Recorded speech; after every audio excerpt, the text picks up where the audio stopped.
皆様お待たせいたしました。 Thank you very much for waiting. We would now like to start the 380th YIES lecture meeting. The speaker today is Ambassador O'Brien, former National Security Advisor of the United States.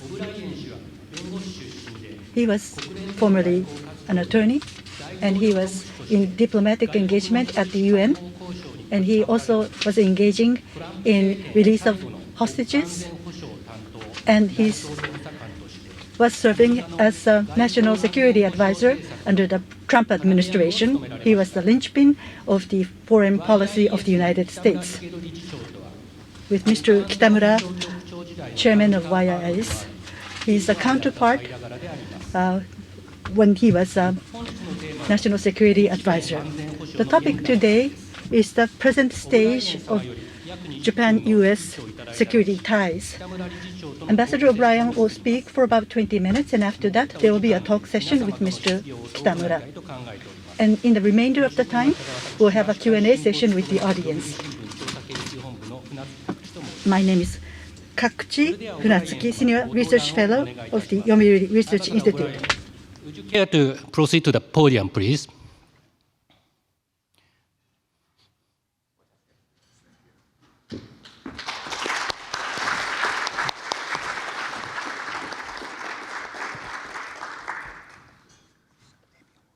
Yeah, thank you.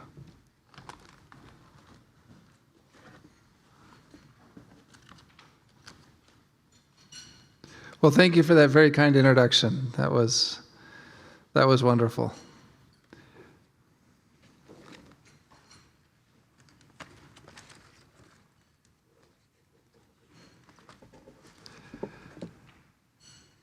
So thank you also to Yamaguchi-san for the opportunity to speak with you.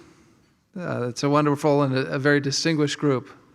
I feel like I'm back at the UN where I served years ago when I see everyone with the earpieces on. I'll try and go a little bit slow for the translators. I'm a lawyer, so I talk fast. And the interpreters will usually throw something at me when I talk too fast. But this is my first trip to Tokyo, or my first visit here since my Army days in Camp Zama back in 2004. And it's wonderful to be in this beautiful city, this beautiful country. During the pandemic, I came to meet, when I was in office with Kitamura-san, I came to meet with him here, but we had to stay on Yokota Air Base because of the public health emergency. So I'm just so honored to return to Tokyo and be able to see the city and see all of you. We're gathering at an important time here. The G7 conference is this weekend. Leaders of the 7 great democracies are meeting in Hiroshima. The leaders they'll have a full agenda. Russia, Ukraine, and the war. That war is now raging in its 2nd year. The troubled global economy is reeling from the after effects of the pandemic, but also because of the war in Europe. But most importantly of all, and especially to you here in Japan, in the Indo-Pacific, they must consider the increasingly aggressive and coercive behavior of Communist China, both in the region, but also in the world. And it's against this backdrop that we meet here today for this conference. Our timing couldn't be better to discuss the state of the U.S.-Japan alliance. Given the rise of Communist China, the alliance is critical not only to our own nation's safety, but to achieving what Abe-san called the free and open Indo-Pacific. I often tell people that America has a special relationship with Great Britain, with the United Kingdom.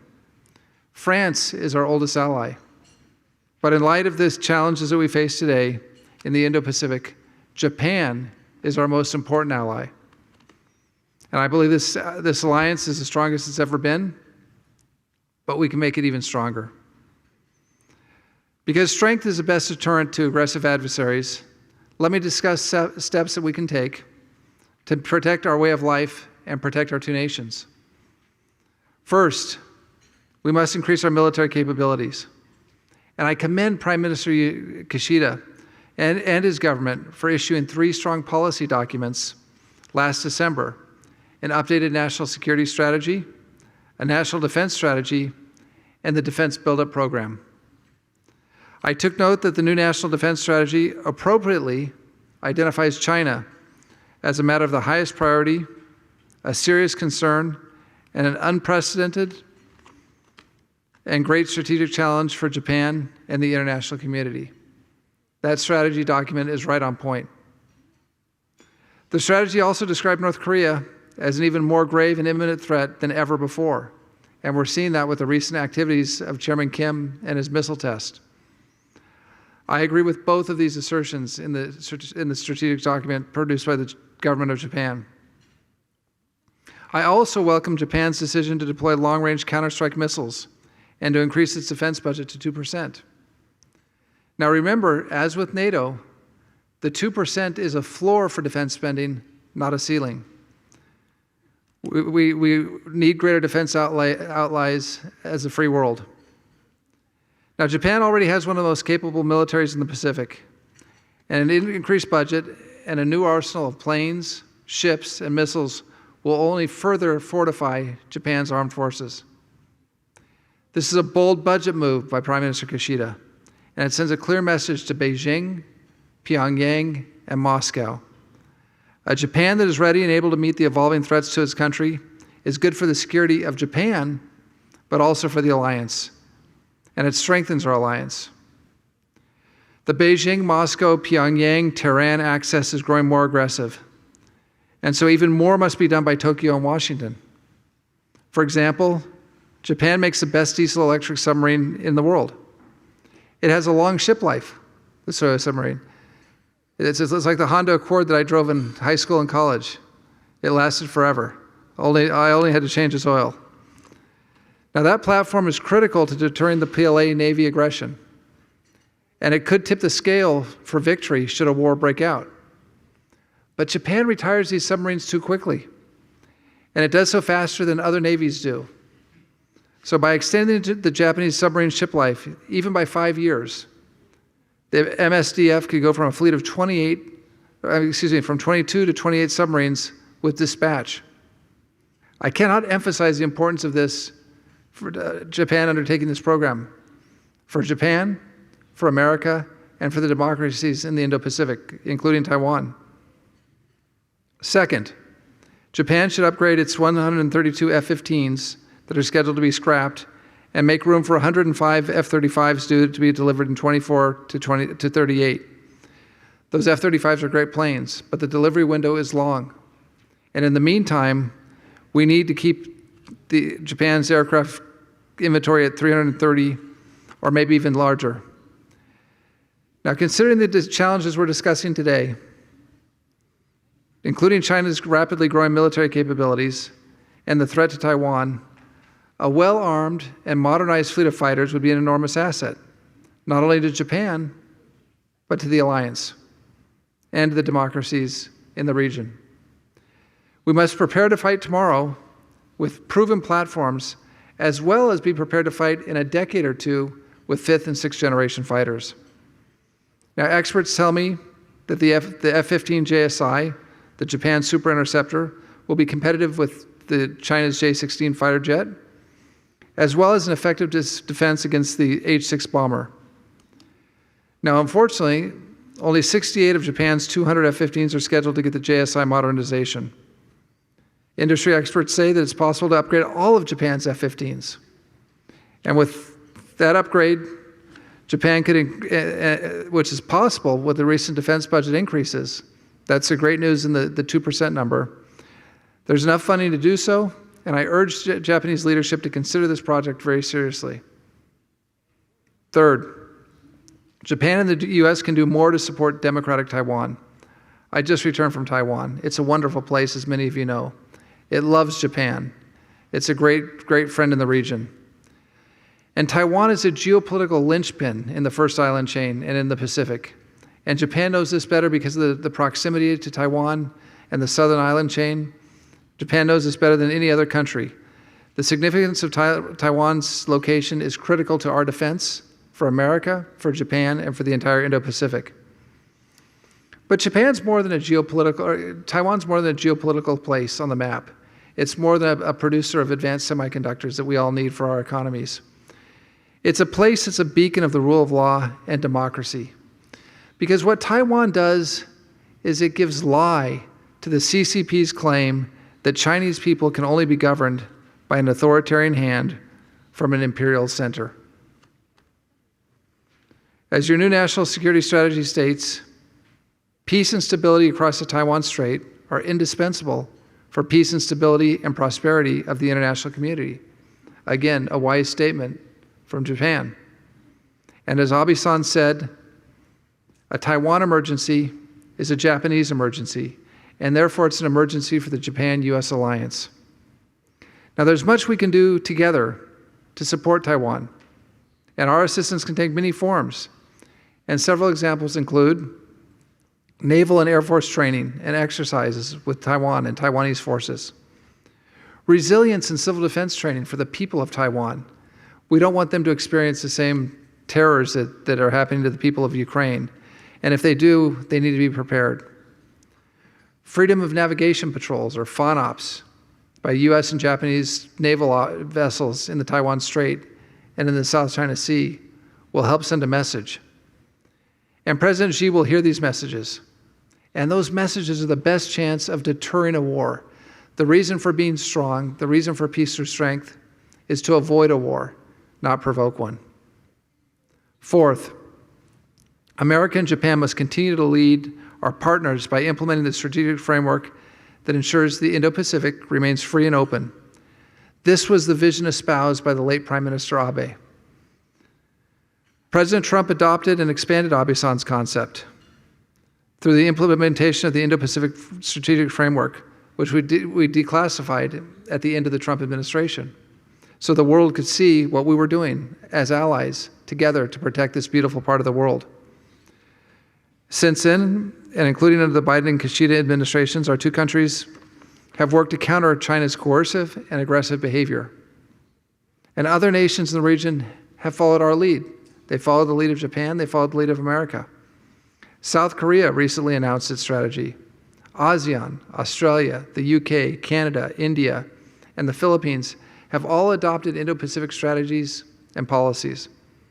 So together, Japan and the United States have led the region, and we've led the world in responding to the threat of the CCP in the Indo-Pacific, but beyond the Indo-Pacific, in the whole world. Fifth, the US and Japan must shore up our cyber defenses and our capabilities. Cyber is the high ground of the next conflict. We have to be there, and we have to be strong. And especially in any conflict with the PRC, being first to the high ground, being first to the cyber high ground will be critical for the defense and the safety of our people and our countries. Now, the CCP has made clear through its China 2025 strategy that Chairman Xi intends for China to dominate tech in the world and dominate the global economy. They've spent $1.4 trillion towards developing industries like robotics, advanced information technology, electric vehicles, as well as critical technologies including quantum computing, AI, artificial intelligence, and autonomous systems, not to mention robotics and batteries. Chinese apps such as TikTok and WeChat, which collect our data and send it back to China, violate the rights of privacy of our citizens, but they also open the way for manipulation of our populations and influence, undue influence, and misinformation in our elections. When I was in Taiwan, I met with the Minister for Digital Affairs, Ms. Tong. I said, "What about TikTok?" And she responded, "The propaganda aspect of it or the privacy invasion aspect of it?"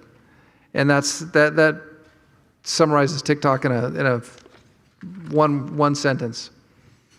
It's why Prime Minister Modi in India has banned TikTok and WeChat and 400 other Chinese apps that are spying on the people of India and trying to manipulate their populations. So I'm pleased to see that in Japan's new national security strategy, the state is improving its cybersecurity capability and making it a top priority. However, many tech and national security experts are concerned that Japan is overlooking security issues relating to its digital competition policy. We're also grappling with the same issues in the US. Specifically, how do we regulate the digital landscape while maintaining high standards of cybersecurity? The US Congress is considering legislation similar to what was passed in Europe that, if enacted, would weaken our tech companies and give an advantage to Chinese companies, such as TikTok. Those companies could displace the United States as the world's global tech leader. Such legislation contains provisions that would require changes to the way that our mobile devices download apps, changes that would make our citizens more vulnerable to exploitation and malware from our adversaries. Now, I know Japan is grappling with these issues, and my friend Kitamura-san has written excellent articles to highlight the danger. And so I urge Japan to consider very carefully the policies it undertakes in the digital space. It's very difficult to close the cyber door to the Chinese once they've already got in. And so we have to be very careful about how we regulate tech. China is at such a scale and can do so many things because of its size and the economies that the government can direct, that if we don't have our big tech companies, if we don't have the NACs and the Toshibas and the Sonys and the Googles and the Apples and the Microsofts, we don't have the scale to compete in these critical technologies with China. So we need to be very careful about regulating our companies. And at the same time, we should follow suit with what India did and ban Chinese apps that damage our national security. In closing, we have much to be proud of regarding the state of the US-Japan alliance. Thanks to strong and courageous leadership, both from Abe-san and from Prime Minister Kishida, Japan is playing an increasingly important role in the Indo-Pacific region. But it's also playing a critically important role in the world, as we've seen with the immediate rush to the defense of Ukraine by Japan and the support that's provided to the Ukrainian people in their war with Russia. Japan's leadership will be showcased next week in Hiroshima. Through both Republican and Democratic administrations, and I've been involved in both, America has stood by Japan. But through all these many years, Japan has stood by America. A stronger Japan means a closer alliance between our two great countries. There's more we can do to deepen that cooperation and demonstrate our strength to our allies, which will in turn lead to peace. The dictators must understand that America and Japan will protect our freedom, our prosperity, our sovereignty, and our way of life.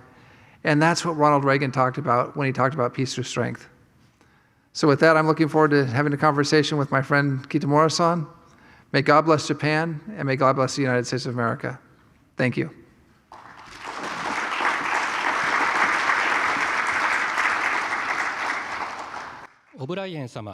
Ambassador O'Brien, thank you very それ much. では、これよりトークセッションに移り Now ま we す。 would like to have a talk session. ご登壇お願いいたし I ま would す。 like to ask Mr. Kitamura to go up the stage.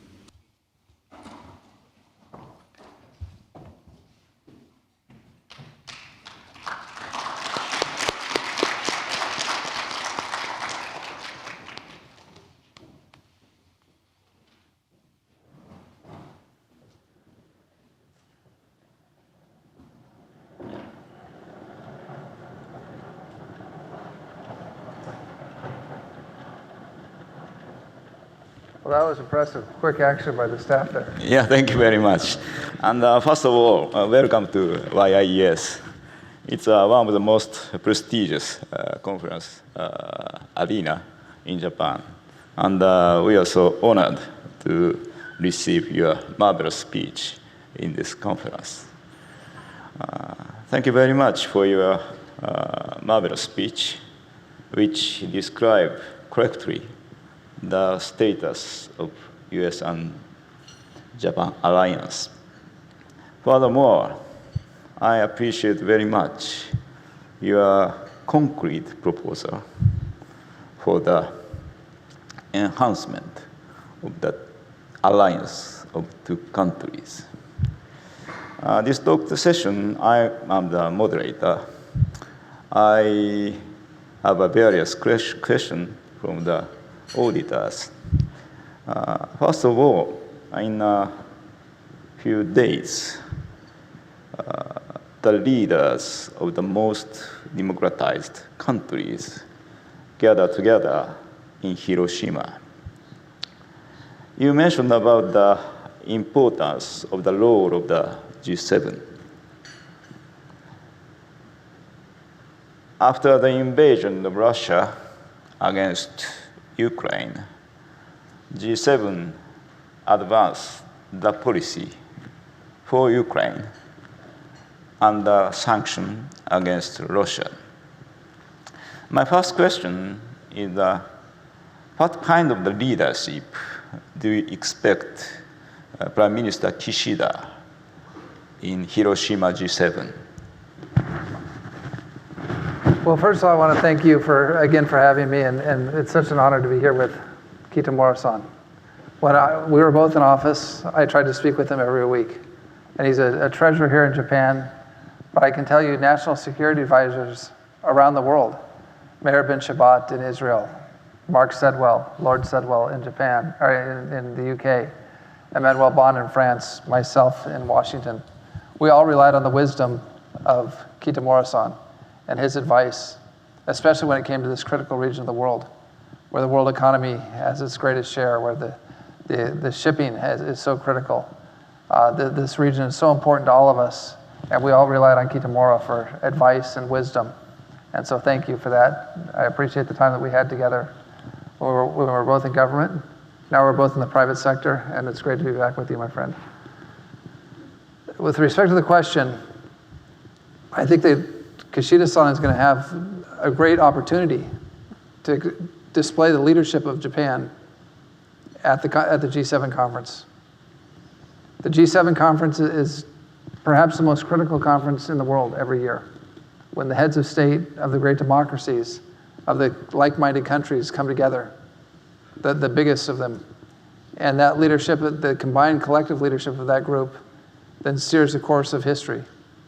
And it's more important now than ever, as we stand up against a China with 1.4 billion people, and a massive naval buildup and a massive military buildup, that the democracies stand strong, because together we can't be defeated by China. But if they split us, they can. Russia, China, Iran, the bad actors in the world, those engaged in malign conduct, if they can split us apart and make us weak, they'll have a chance. As long as we stay together and stay strong, they have no chance. And I think Kishida, Prime Minister Kishida, has shown with his budget and with the strategic documents that he unveiled and his government unveiled, that Japan is ready to take that leadership role. So I'm very pleased to see the leaders of the free world coming together in Japan for this conference. And I think the first order of business is to make sure that we support Ukraine with this coming spring offensive, and hopefully they'll obtain their sovereignty again over their territory and push the Russians out of Ukraine. And then the next step, of course, is to use that to show the Chinese that an invasion of Taiwan would be as foolhardy for them as Putin's invasion of Ukraine. So I think Prime Minister Kishida has an important role to play, and he's demonstrated his strength and his foresight. And so I'm glad he's the host of the G7 this year. He's going to do a great job. Thank you very much. And after the invasion of Russia against Ukraine, UN tried to adopt the sanction against resolution against Russia. Unfortunately, we can get all the support from the countries. Furthermore, in observing the harsh confrontation between China and the US, these countries seeking for some kind of the neutrality and independence from both sides. Therefore, actually, we are recognizing the importance of the so-called Global South. How can we cooperate with Global South countries, including India and Brazil? Of course, India is a member of the Quad, and we have the rather close relationship. I'd like to know your viewpoint about such kind of countries. Yeah, so that's a terrific question, Shigeru, because in the Cold War, we had a phenomenon where you had the Western democracies on one side and the Soviet Union on the other, but there was this large group of non-aligned nations. Sometimes they called themselves a Group of 72, or the NAM at the UN. Countries like Algeria and South Africa, Brazil, Indonesia, Malaysia, India. In this new conflict that we have, it's a much bigger challenge for the democracies than Russia ever was. We're intertwined with China and the Chinese economy in a way that we never were with the Russians, with the Soviet Union. China is much bigger than the Soviet Union. It has a massive economy. It has hardworking, clever people. They have a clear plan of what they want to do in the region and in the world. This is not an easy fight. And what I used to say to my friends in what we call the Global South is that this is a test for our way of life and our liberty and the free world. So if you're a democracy, you can't straddle. You can't, if you're Brazil and you're a democracy, you can't straddle the line between China and the US, or China and the free world, the Western, the G7. If you're Malaysia, if you're Indonesia, if you're India, you can't straddle. Because the Chinese threat is a threat to our liberty and our way of life. It's a threat to our national sovereignty. And so we need to pull all the democracies together, whether they're in the South or in the North. So two of the things that I did, one was during COVID, I took a trip to Brazil with my whole team, including our economic team. And we spent several days with President Bolsonaro at the time, working on how America and Brazil could A, keep Huawei out of Brazil, and B, strengthen the relationship between the United States and Brazil. We did the same thing with President Trump's trip to India. Again, at the outset of the pandemic, it was a risky thing to do with a president who was in his 70s with COVID. But we thought it was important to strengthen Modi, Prime Minister Modi, and to strengthen the alliance between the US, the partnership between the US and India. Unfortunately, we didn't make it to Malaysia or Indonesia, but those were the next two countries on my list. So I think it's critical for us, whether it's Japan, Germany, the United States, France, the UK, we have to engage with the Global South, and we have to let them know that if you're a democracy in those regions, then you need to side with us. There's no luxury this time around of being non-aligned or trying to play one side off against the other. Because we know what the Chinese will do if they get their hooks in your economy. They'll use debt diplomacy to control your country. At the outset of COVID, I remember when the US and Japan and Western countries were giving debt relief to countries that were having trouble, struggling to pay things back in Africa. The Chinese were sending planes to collect hard currency, gold, collateral from the people they'd loaned money to. So as we in the West and Japan were relieving debt, the Chinese were collecting their debt. And I think countries in the Global South understand that. But we need to make it crystal clear to them. And for the countries that are not democracies, countries like Vietnam, they may not have our way of government, but they certainly believe in sovereignty, and they don't want to be the next Ukraine. And so I think we've got to engage the Global South. We have to do a better job than we have in the past, and we've got to make sure that they understand what's at stake in this challenge between the dictatorships between Pyongyang and Tehran and Moscow and Beijing, and what's offered by Tokyo and Washington and London and Paris and the great democracies of the world. Thank you very much. Your insightful analysis and realistic solution toward Global South countries. I recollect the era of my tenure as the National Security Advisor, the Director of the Cabinet Intelligence, especially in 2016 and 2017. We have experienced a harsh threat from the DPRK, especially the consecutive launch of ballistic missile and the nuclear test. President Trump tried to ease the tension in the Korean Peninsula, and the US and DPRK process has started. Of course, during the two meetings, he can't reach to the conclusion.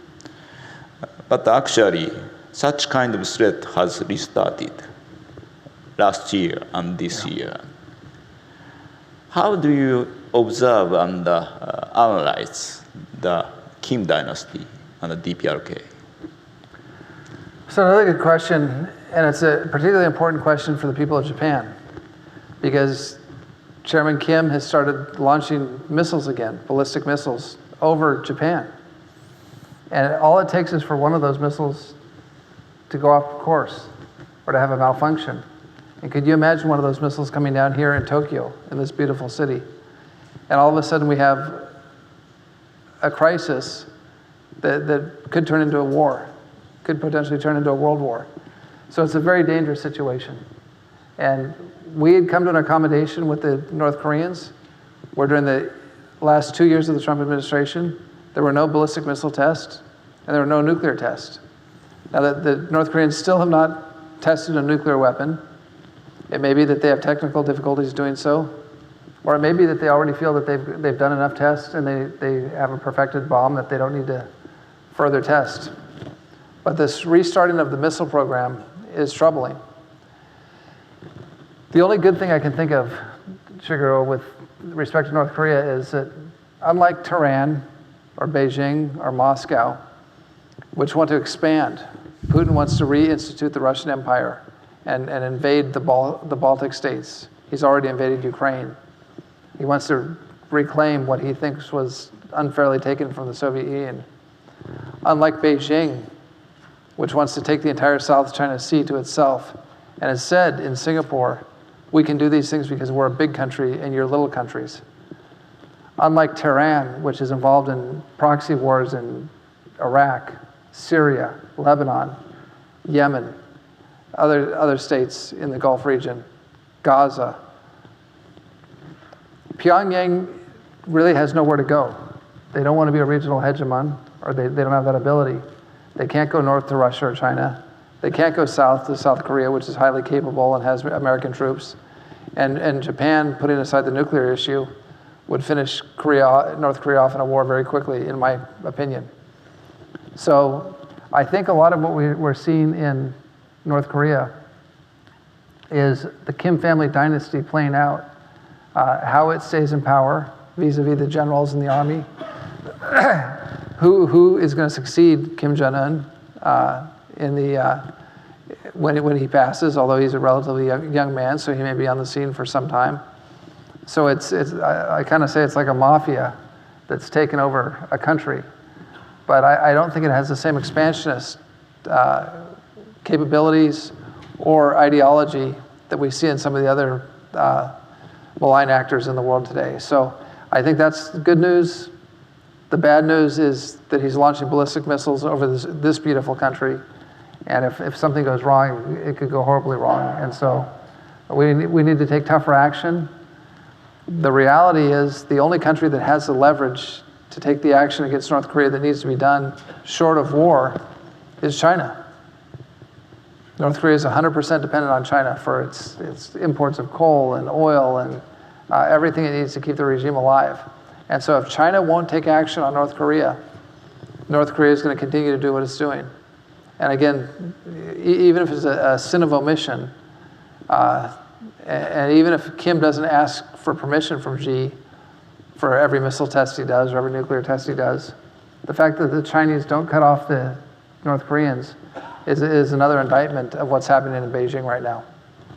Thank you very much for your analysis about the dynamism of the Korean Peninsula and the Far East. I remember the era of my office. In order to confront the threat of DPRK, it's so important US, Japan, and ROK gather together. We organized a trilateral meeting at the National Security Advisor, you, Chung Won, and me.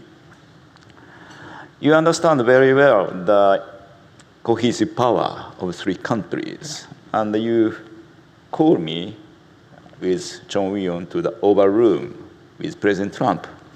It's an unforgettable memory during my office.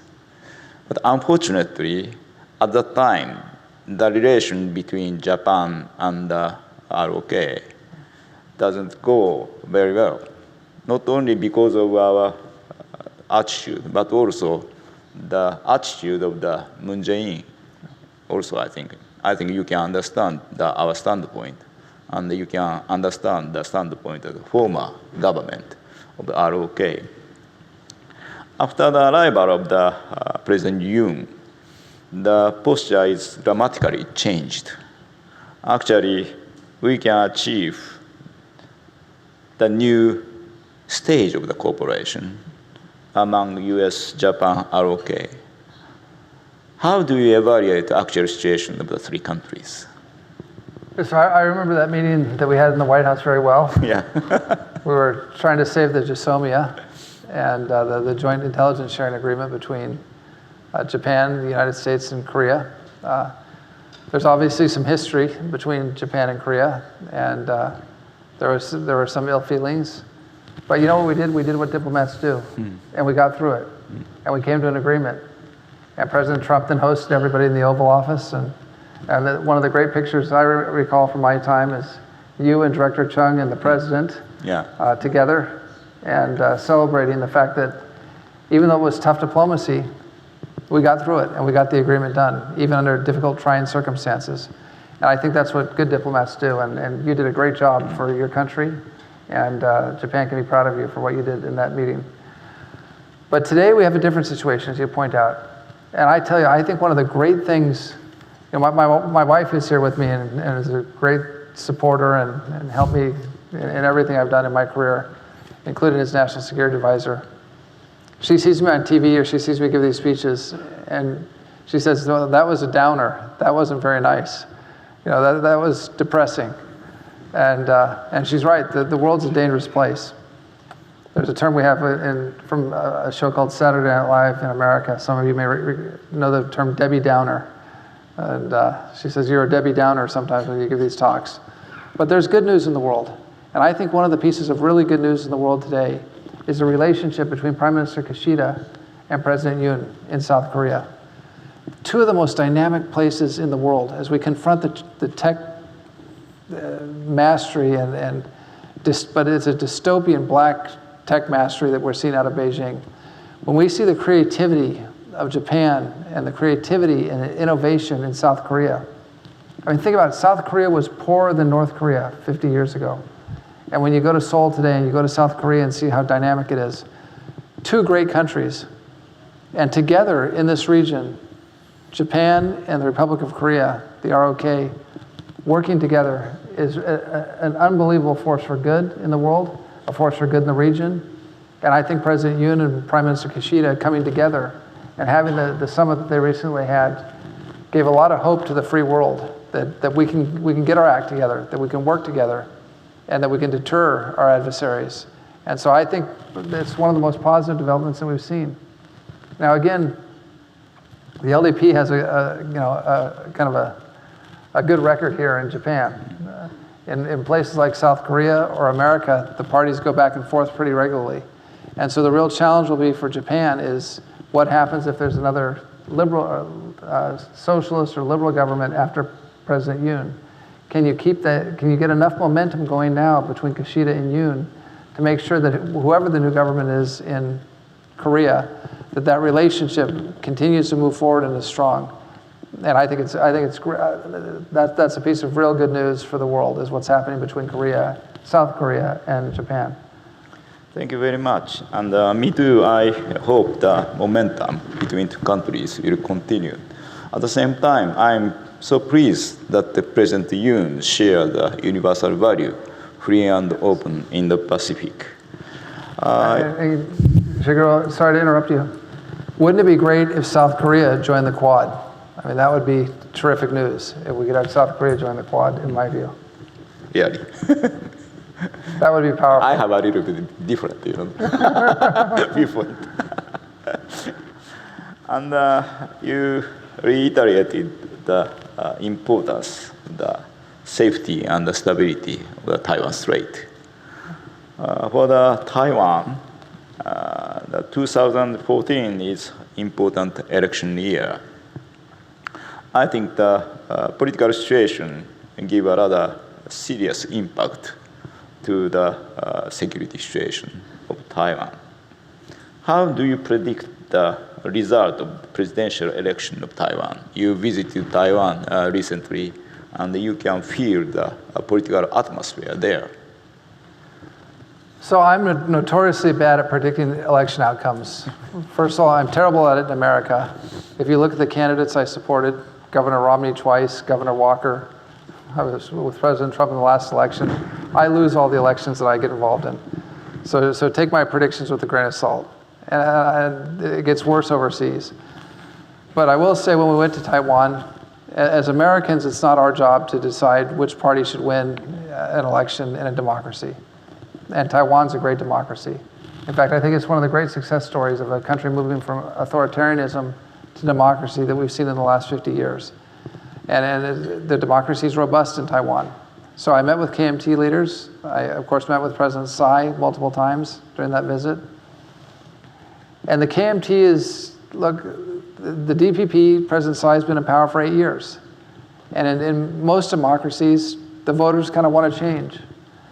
The concern I have is the KMT is framing the election as a war, either a war election or a peace election, depending on who you vote for.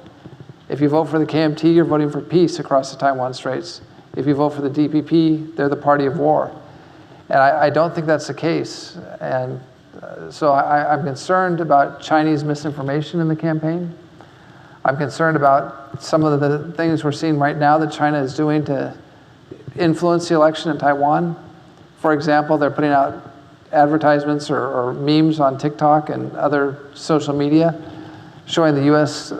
very unfortunate withdrawal from Afghanistan and showing Afghans running alongside of American planes leaving Hamid Karzai Airport. And the message they're sending is, you can't count on America to defend you. Come back to China. We'll defend you. We'll work it out. And they're doing that to support the KMT. So look, I think the KMT are patriotic. I don't think that, they've been in government before in Taiwan. They haven't surrendered to communist China. I don't think they would if they were elected. But it is somewhat concerning that they're casting the election in a way that the Chinese are casting the election. So that worries me. But again, it's not for us to say or to tell the Taiwanese who they should vote for, whether it's DPP and my friend President Tsai or the KMT, which Japan has a long history with the KMT and America has a long history with the KMT as well. But there is some reason for concern. Now, I think the people of Taiwan have gotten pretty smart about China because China is again rolling out its one country, two systems policy and proposal and telling the Taiwanese, you can keep your democracy, you can keep your rule of law, you can keep your economy. Will be one country, two systems. The problem that they have with that argument and with that proposition is that's what they offered to Hong Kong. Mm. And people saw how meaningless the Sino-British Declaration was, which had the force of a treaty. It was deposited in the UN registry, and yet China tore it up and ignored it with its national security law and with its imprisonment of people like Mr. Lai and others. So I think the people of Taiwan have watched what happened in Hong Kong and realized that there is no such thing as one country, two systems. So I think even if the KMT took power, I don't see Taiwan rushing to embrace the PRC. Thank you very much. And in your speech, you proposed the inventory of the U.S.-Japan cooperation toward Taiwan. It's a hypothetical question, but in case of the emergency of Taiwan Strait, U.S. expect what to the Japanese side? If there's an invasion. Yeah, that's emergency, not always invasion. If there's a crisis or an emergency in the Taiwan Strait, whether it's a blockade, air blockade, sea blockade, and again, in my view, that's more likely than a Normandy-style amphibious assault on Taiwan. I think at least whatever happens, if the Chinese decide to coerce Taiwan into unification, and I don't use the term reunification that many people use, because Taiwan hasn't been governed ever by the CCP. But if they try to unify with Taiwan using some sort of force, I think the U.S. will, and President Biden has said this 4 times now, I think the U.S. will get involved and will stand by Taiwan. And if we get involved and stand by Taiwan, the only way we can do it is from our bases in Japan. And really the only way we'll have a chance of success is if the Japanese Self-Defense Force is side by side with America. And so I think that if the United States defends Taiwan, my expectation is, even though there's no treaty obligation to do so, I think that Japan understands the critical geopolitical location of the island of Taiwan, of Formosa, and how important Taiwan is, not just to the defense of the entire Pacific and the United States, but to the defense of Japan. I can't imagine Japan would not stand with the United States if we get involved in defending Taiwan. And that's what I would hope for, but I think it's also in Japan's self-interest to do so. So that's my expectation. Thank you very much. Again, it could be totally wrong, but that's what I think would probably happen. Yeah. And I'd like a little bit change the subject. The former Prime Minister insists nuclear sharing discussion must be started, even in the midst of the politician. Of course, between US and Japan, extended deterrence is confirmed consecutively, politically between US and Japan. There are some, opinion in Japan. Are there no negative reaction among US citizens to use US nuke for the sake of Japan? So look, I think that would be the policy of the United States government. I think if China or North Korea used a nuclear weapon against Japan, I think the United States, under its treaty obligations and alliance with Japan, would retaliate and would do so in a manner to make sure that a nuclear weapon is not used again. But this is a very serious issue. And it's a cause for great concern, what we're seeing happen in China. China has traditionally had a nuclear arsenal the size of France or Great Britain, but it wasn't satisfied with that. It's now building 1,000 missile silos, far more missile silos than America has. It could potentially build 1,200, 1,500, 2,000 nuclear weapons, strategic nuclear weapons, long-range nuclear weapons within the next decade. That's the best estimates, open source that are being reported by our intelligence organizations to the public. So when you combine a massive Chinese nuclear arsenal with a massive Russian nuclear arsenal, the US will have a 2-to-1 disadvantage or even a 3-to-1 disadvantage on the nuclear front when it comes to our primary adversaries. And since so many of our allies, like Japan, like South Korea, like Europe, Germany, rely on the nuclear umbrella provided by the US, we have to think very seriously about, number one, finishing the modernization of our weapons quickly. Number two, making sure that some of our new platforms that are coming online, our hypersonic platforms, are developed and deployed quickly. Number three, that we get the B-21 Raider bomber out into the Air Force soon in sufficient numbers. Unlike the 20 or so B-2s that we have, we need 100 or more B-21 bombers to provide deterrence for America, but also to provide deterrence for our allies like Japan and Germany and other non-nuclear countries. But at some point, I wouldn't be surprised, either in South Korea or in Japan, and I understand the complicated and the difficult history of Japan and nuclear weapons, but at some point, countries are going to start thinking, if North Korea has nuclear weapons and Iran has nuclear weapons and China's got thousands of nuclear weapons, why shouldn't we have nuclear weapons as well?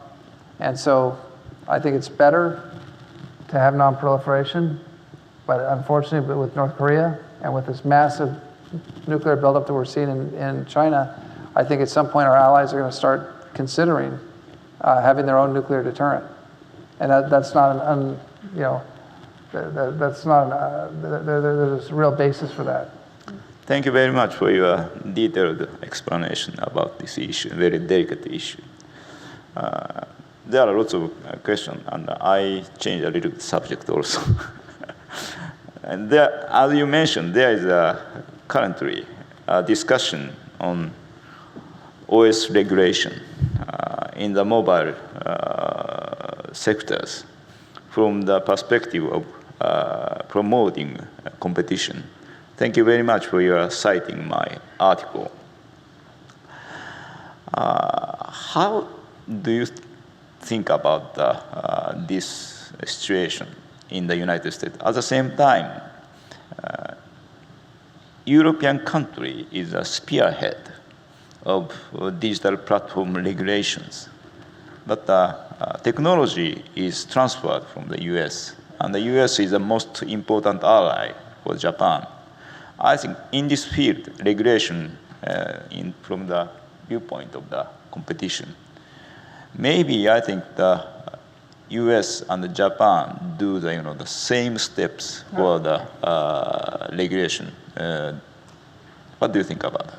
Well, I agree with that 100%. I think if we can come up with good regulations and a good framework for regulating the digital world, if we can get Japan and the US, in effect, setting a standard for digital regulation, that would be incredibly strong. And you'd probably want to get some other tech countries like Israel, maybe Singapore and others to do the same thing and to get involved and get behind what the US and Japan decide on. I think what's important here, and I won't repeat what I said in my talk, but China is very serious with their China 2025 policy. They're very serious about robotics, AI, machine learning, 5G, space. And the only way in a democracy, in a free enterprise system, to stay ahead of the Chinese is for our big tech companies to do the hard work, to do the research, to do the not just the basic research, but the advanced research, to deploy the new tech. And that creates issues for us in democracy because people get upset at big tech. And look, I'm not going to defend big tech. I mean, big tech has done some things in America with respect to deplatforming viewpoints they don't like, and some of the competition issues that have created real concerns.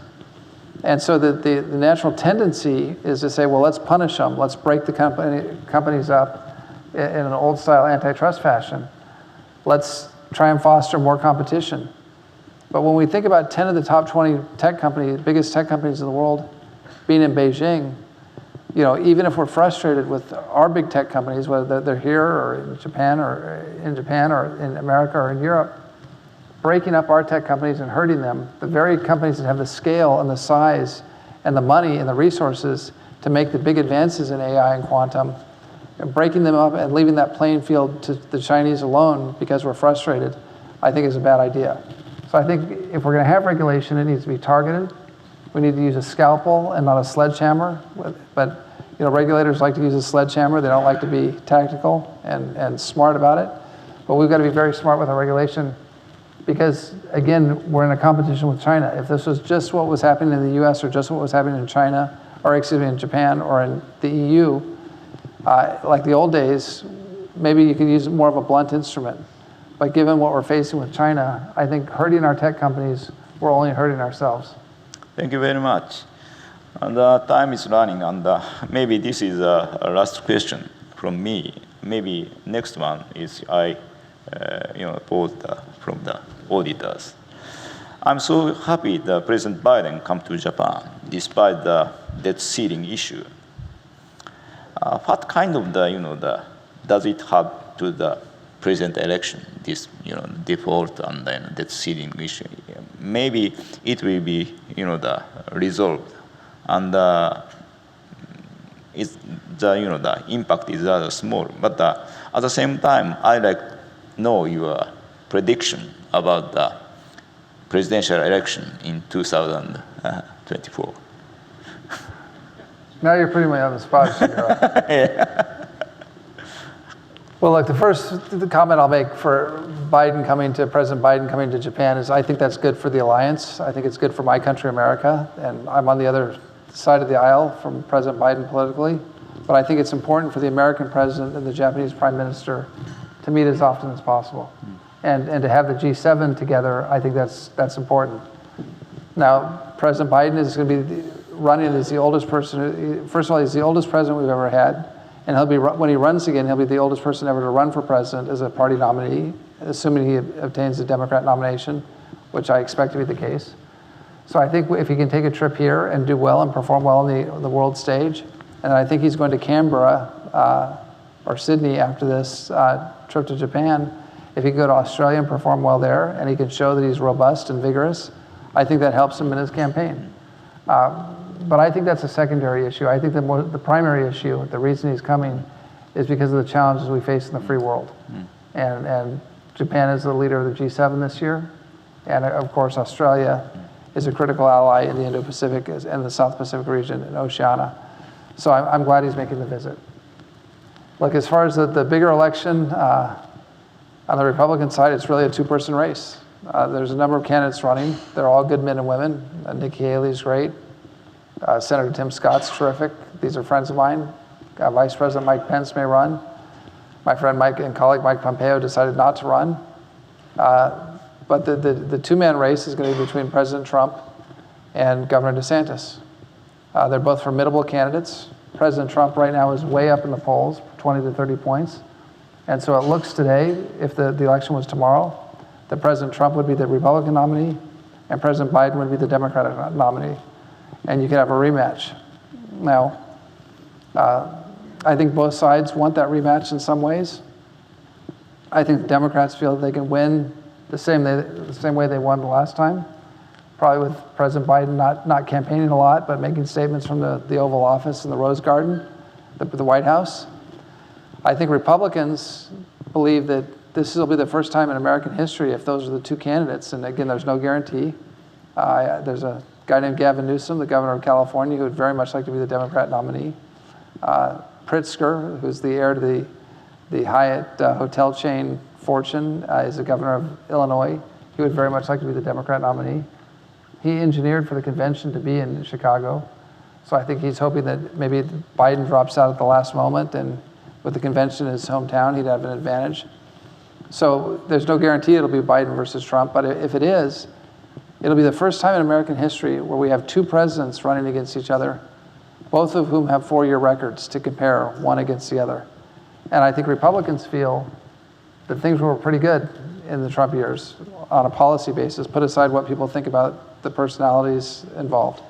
But there was energy independence, low inflation, high stock market, peace in the Middle East, no Russian invasion of Ukraine, very few Chinese threats against Taiwan, compared a safe and secure southern border in America. And I think the Republicans would like to compare that record to the high inflation, the high gas prices, the lack of energy independence, the fiasco at the border, the withdrawal from Afghanistan. And so I think Republicans feel that they could take those records and stack them up against each other and come out ahead.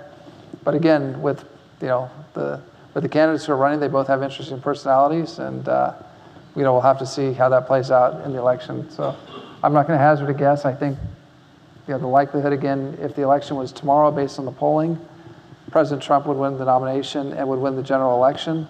But there's a long way between now and the election in November 2024 and the new inauguration in January 2025. So it'll be interesting. For those of you who are watching from overseas, it'll be an interesting show for you to watch. But it's messy, but that's democracy. Thank you very much. Your candid analysis from the short distance. Maybe your insightful analysis is so useful for all the participants here. And maybe I pass my microphone to the participant in this conference. Terrific. That's great. オブライエン様、北村様、ありがとうございました。 Ambassador O'Brien, Mr. Kitamura, thank you very much. 少なくなってまいりましたが、会長からの The remaining time is limited, but we would like to take questions from the floor. If you have a question, please raise your hand.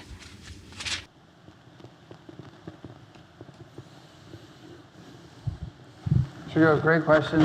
The problem you have with a lawyer is you get long answers. So you probably had more questions to ask. I'm sorry my answers were so long. That's right. Thank you very much for your excellent speech. My name is Kumagai, and I am a Deputy Chairman of Daiwa Institute of Research and also a special advisor to the Cabinet in the Kishida administration. And from here, I would like to ask a question in Japanese, so please use a translator.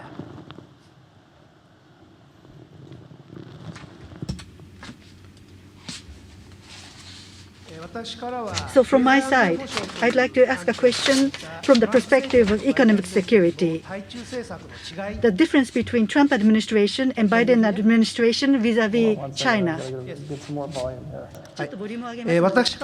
So I'd like to ask a question from the perspective of economic security. The difference between Trump and Biden administration with respect to their policy against China. Under the Biden administration, last summer, CHIPS Act was enacted, and last year, from October onwards, there was a ban of semiconductor exports to China that was stepped up. So under the Democratic administration, under Mr. Biden, such hardline siege of China, how do you assess their approach to China? And this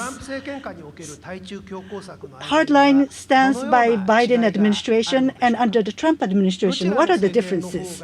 Which administration would be more desirable because of what reasons? These are my questions. And between Biden and Trump administration, I'd like to ask your views about the difference between the two administrations as to how they approach China. Yeah, so that's a great question. And I think we're in a very polarized country in America right now. The sides are very far apart on almost every issue, with one big exception, and that's China. I think Republicans and Democrats are starting to forge a bipartisan consensus on the threat of communist China to our way of life, to our liberty, to our ability to have free speech, a democracy, to trade freely in the world.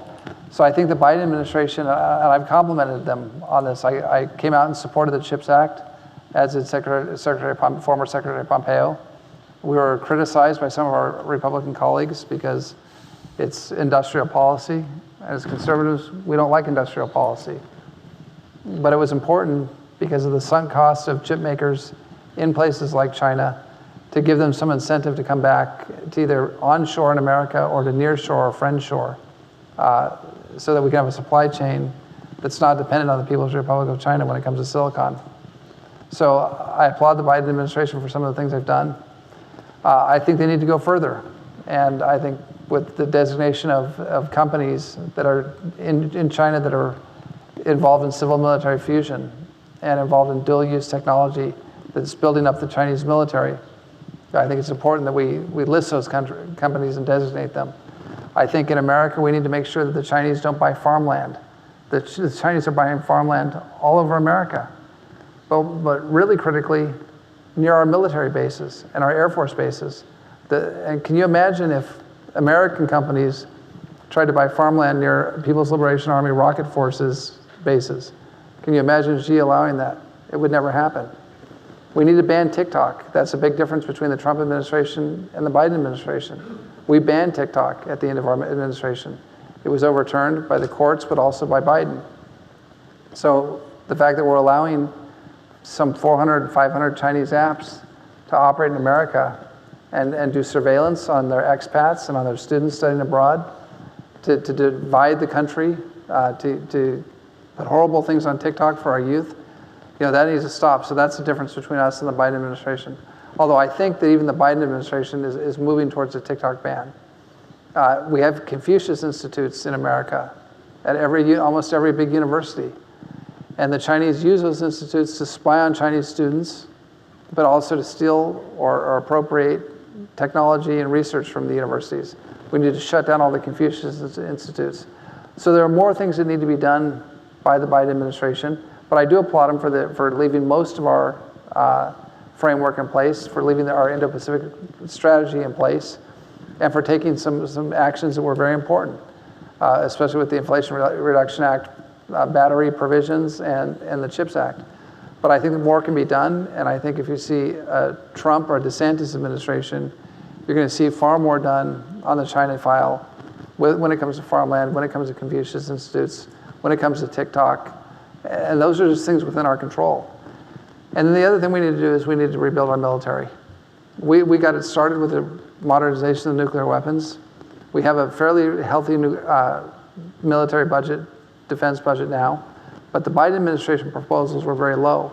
It took the new Republican Congress and a bipartisan group in the Senate of Democrats and Republicans to raise the spending. So I don't think there's a commitment to rebuilding the military in the Biden administration that you had in the Trump administration or you would have in a Republican administration.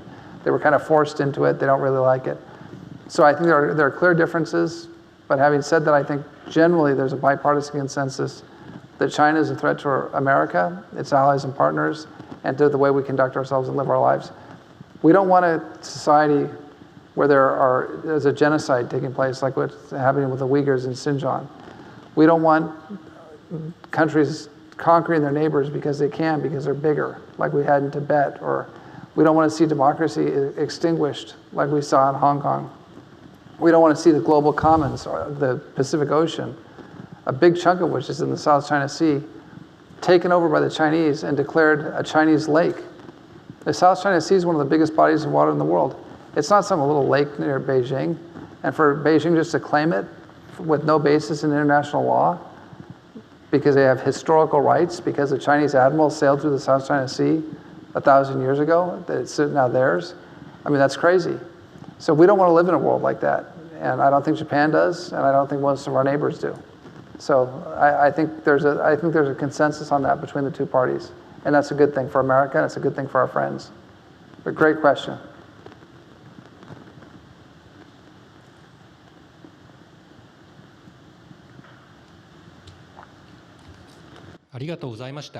Thank you very much. Now it is time for us to end, and this is the close of our conference. I would like to thank Ambassador O'Brien and Mr. Kitamura.